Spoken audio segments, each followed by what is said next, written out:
Chapter 26. He'd barely seen the figure, which appeared as a silhouette. The moon was behind it, so he saw its head. The figure wore large, old-fashioned headphones. There was something vaguely familiar about them, but he didn't have time to think about it because the figure was inviting him closer. Adam reached for his work cell. He slowly walked toward the doors, passing several empty suites with their left-behind signs overhead. He didn't have time to be depressed by these long-forgotten stores, though, because he was 10 feet away from the figure now. 2 sets of doors separated them.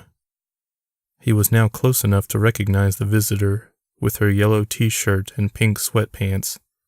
He also now remembered where he'd seen the headphones before. Adam pulled the ring of keys from his pocket and unlocked the inner doors, then the outer ones. "Jesus, girlie, you scared the shit out of me. You look like a damn wraith in the dark." Tori stepped inside and said, "What's a wraith?" "I don't know, a ghost or a witch or something."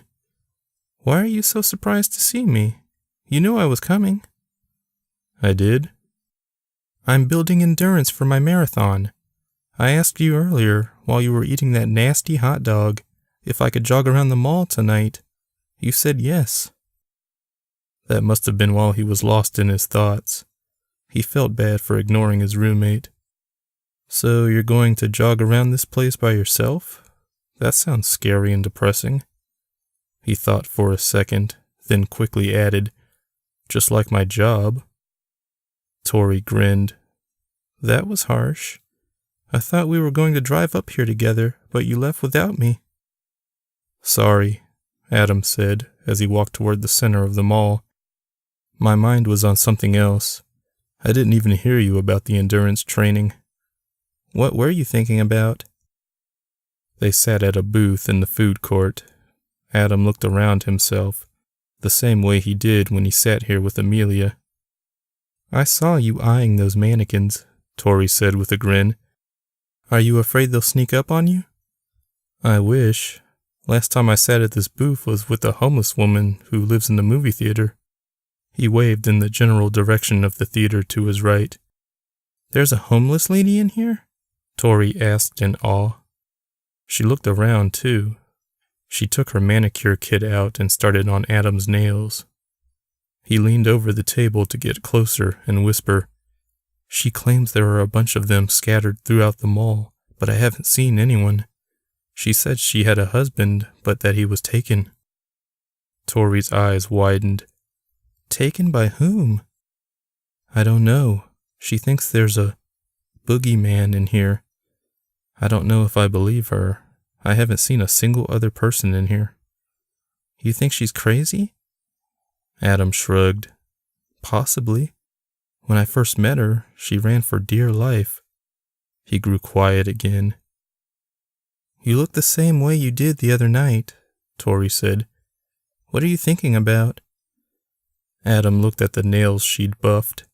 They shone like glass. "I found out something about my dad that night, and I don't know how to process it." "What was it, if you don't mind me asking?" Adam shrugged. "That he'd like to do cocaine."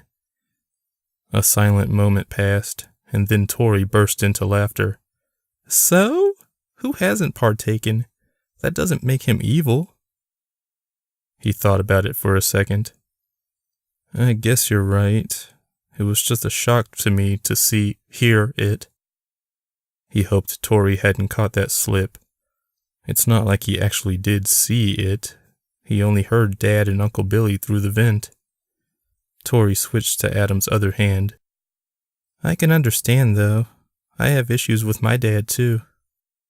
Adam, who had been looking down at the Sears side of the mall, suddenly looked at her. His attention was piqued. He didn't know much about Tori, other than the fact she liked to exercise and give her roommates manicures. "What happened?" he asked. Instead of answering, she said, "Have you ever lied to protect someone you love?" "I don't know. Maybe, but I don't remember any exact time." "Would you?" "Depends on the situation, I guess." Tori nodded. That's what I had to do when I was younger. My dad and his skanky girlfriend got into a fight one night. The girlfriend claimed my dad hit her. She even had a bruise on her cheek, but Dad said he didn't. The cops asked me if I'd seen anything. I said I saw her punch herself and blame him for it. Wow. It was all he could think to say. Yeah, I don't know what I was thinking. He's my dad, and I hated that girl, but it's always haunted me, lying about something that important. I honestly don't know what happened that night. If you could go back in time, Adam said, would you do anything differently? I wouldn't lie, that's for damn sure. Adam briefly toyed with the thought of telling Tori about Tabrit's magic tub, but quickly brushed it away. The thought of bringing someone into his secret world made him anxious. Tori finished the manicure, then packed everything into her backpack and began her laps outside the mall.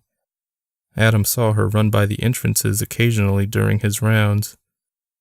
It seemed surreal to him that she was out there by herself while he worked. It made him feel more and less lonely at the same time.